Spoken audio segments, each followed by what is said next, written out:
కోహినూర్ పుట్టుక గురించి అనేక ఊహాగానాలున్నాయి. కొందరు చరిత్రకారులు ఈ వజ్రం కాకతీయుల ఆధీనంలో ఉండేది అని చెబుతారు. ఇంకొంతమంది గుంటూరు జిల్లా కొల్లూరులోని తొలిసారి కోహినూర్ దొరికిందని చెబుతుంటారు.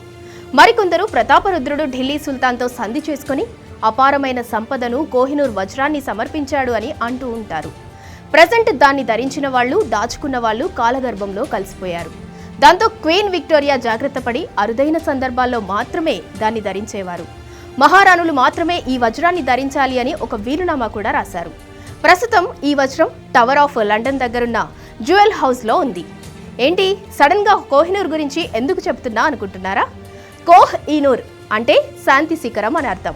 క్రమంగా కోహ్ ఈ నూర్ కోహినూర్గా పిలువబడుతోంది. బ్రిటన్ మహారాణి కిరీటంలో ఉన్న కోహినూర్ గురించి ప్రత్యేకంగా చెప్పాల్సిన పని లేదు. అది ప్రపంచంలోనే అత్యంత విలువైన వజ్రం.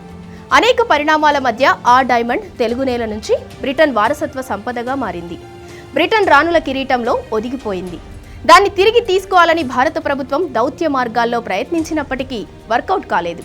ప్రస్తుతం ఈ విలువైన వజ్రాన్ని తిరిగి భారత్కు ఇచ్చేస్తారా అన్న ప్రశ్నకు బ్రిటన్ మంత్రి లీసా నాండీ స్పందించారు. ఇరు దేశాల మధ్య సాంస్కృతిక కళాఖండాల మార్పిడి కోసం ఉన్నత స్థాయిలో సంప్రదింపులు జరుపుతున్నారు. చర్చలు సఫలమైతే అందరికీ ఆమోదయోగ్యమైన నిర్ణయం రావచ్చని బ్రిటన్ అంటోంది. కోహినూర్ డైమండ్ను వజ్రాల్లో రారాజుగా చెప్పుకుంటారు. వందల ఏళ్ల చరిత్ర కలిగిన ఈ వజ్రం కోసం ఎన్నో యుద్ధాలు జరిగాయి. ఎందరో రాజులు దీన్ని సొంతం చేసుకున్నారు.